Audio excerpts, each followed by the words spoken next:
Hey there folks, welcome to Spectrum Pulse. We talk about music, movies, art, and culture. And today we're going to be talking about the new album from Iceage, titled Plowing into the Field of Love. Last year when I wrote about the excellent debut album from Savages titled Silence Yourself, an album that landed on my year-end list of the best albums of 2013, I talked about my odd introduction to post-punk, which wasn't through an old music collection or friends or family or an angry white boy phase, but two scattered collections of punk and post-punk songs, singles and deep cuts. Since then I've had much greater of a chance to delve into the subgenre over the past year in whatever spare time I have, partially through hanging out on the edges of the dwindling goth scene in Toronto, and half through increasingly deep dives into obscure music that has never touched the charts and only gets acclaim on, you guessed it, sites like Pitchfork. And this time, we're going to be talking about Iceage, a Danish punk/post-punk act that immediately became a critical darling upon the release of their first album, New Brigade, in 2011. And really, it's easy to see why. Not only was every member of the band younger than me, they had a knack for hard-edged, melodic grooves and extremely explosive drum work that would brush against hardcore, but was then tempered with really gothic lyrics that weren't so much angsty, but bringing a certain brand of visceral, descriptive bleakness that was unsettling in their own right. They followed that album a year later with the more personal and much meatier record, You're Nothing, which took the gothic edge of their debut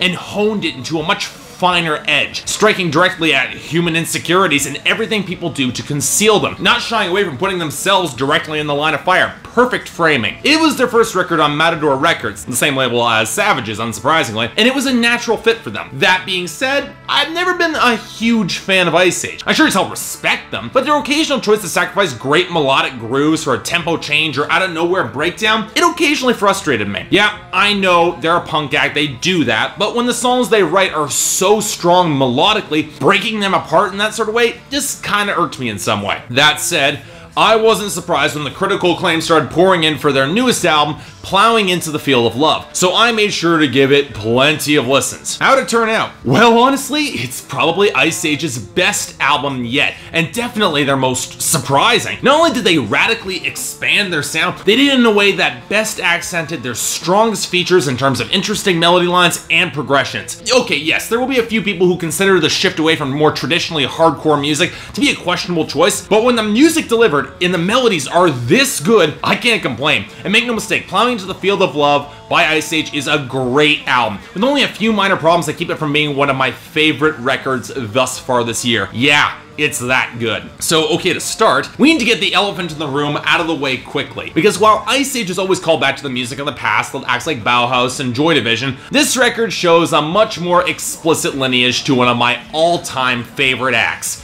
Nick Cave and the Bad Seeds, particularly their mid-80s to mid-90s output, excluding The Good Son. And that makes kind of sense, because both acts have very similar roots in post-punk with gothic undertones. To expand their sound and go for that same sort of grandiose, descriptive, and often grotesque lyricism makes a lot of sense. It's all framed in very stark, cripplingly honest language that doesn't shy away from moments of sheer beauty or pure human ugliness. And we certainly get a lot of the latter on this album, but Iceage remains their own entity as a band, even going farther than Nick Cave did on some of those albums in terms of instrumental experimentation, which I really loved. For instance, the strings and acoustic guitars are a lot more ragged, recalling less any air of elegance and more of a grimy dive bar, with rattling bass and sharply textured drums. And Iceage's usage of trumpets as strident melodic punctuation is a downright inspired choice that lends the album a strongly unique flavor outside of any post-punk that I've heard pretty much ever. All the elements lend this record a feeling of precarious desperation, the sort of songs that are played from a crumbling balcony or a cliff edge. And there's a lot of fantastic instrumental moments that highlight Iceage's skill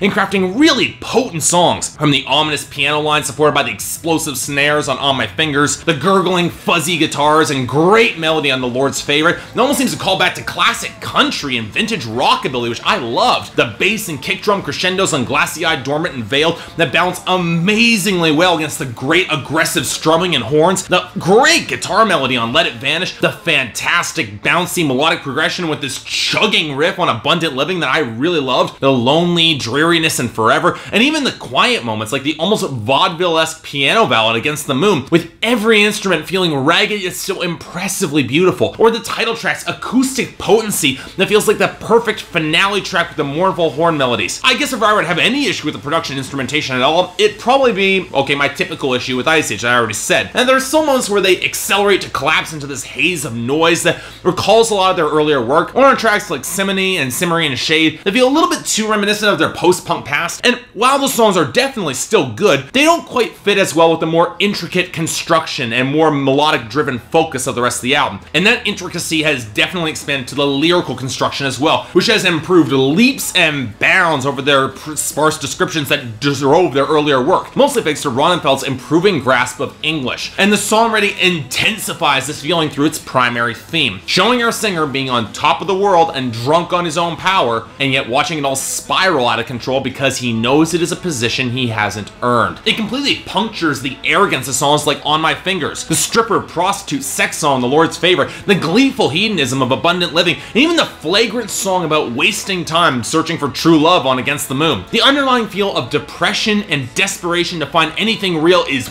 palpable on these tracks, and the album gives some really a potent emotional weight when it starts diving into that internal dichotomy between arrogant assertions of real power or the self-aware feelings of worthlessness that poisons every single well of emotion. And it's best shown in the externalized feelings of his issues with his father that fill the middle tracks of this album as he sings from both points of view, and especially the title track, which is a superb crystallization of the themes that emphasizes just how small he really feels in the face of a larger world that would give him power, even despite his stature, because in the end, he will be buried in the field of love he plows, just like everybody else. But okay, if I were to take any issues with the songwriting on this album, and on some level it feels really inconsequential considering how much I really do love the style of poetry for its descriptive language and honest framing, but you know what, if we're gonna make the Nick Cave comparison, he used that brand of songwriting to tell a lot of stories, to create worlds, to craft characters like the Red Right Hand that would become iconic of his work. Iceage's focus is very different, more internal, dealing with Ronenfeld's personal neuroses. He's the main character of the majority of these songs, with only a few other characters flitting around the edges. And while he definitely sells his internal torment with real potent emotion, the narrower focus requires you to seriously buy into his drama, which can feel kind of inflated to match the more grandiose production. And this leads to the element that I like the least about this album: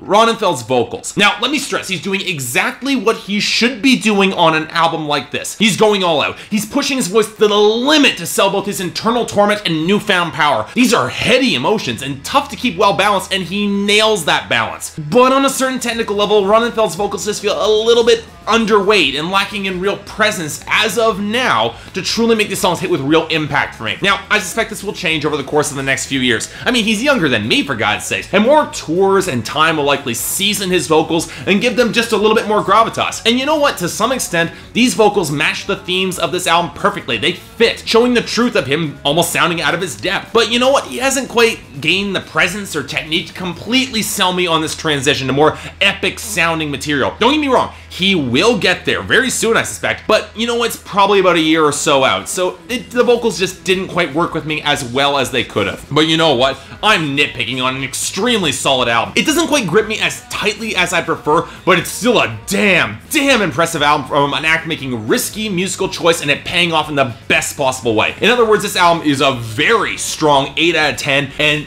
definitely a recommendation if you're looking for a kick-ass post-punk record from a man that shows a ton of promise to really go places and has a very unique sound. And while I'm inclined to both overrate and underrate this album thanks to some of the comparisons to Nick Cave and the Bad Seeds, at the end of the day, more bands going in this instrumental direction can only be a good thing. And Plowing Into the Field of Love by Iceage shows them as the clear frontrunners in this particular direction and tableau, and I really did love it. So go check it out. So yeah, thanks a lot for watching. If you'd like to like and subscribe, I'd be more than grateful. If there's anything else I might be able to do to improve my presentation, or any other albums coming out that you want me to take a look at, I'd be more than happy to give them a listen. If you guys have any thoughts on this album, or how much it kicked ass, please leave it in the comments. I'd be happy to hear about it. Until then, I'm Mark, you're watching Spectrum Pulse, and I'll see you next time.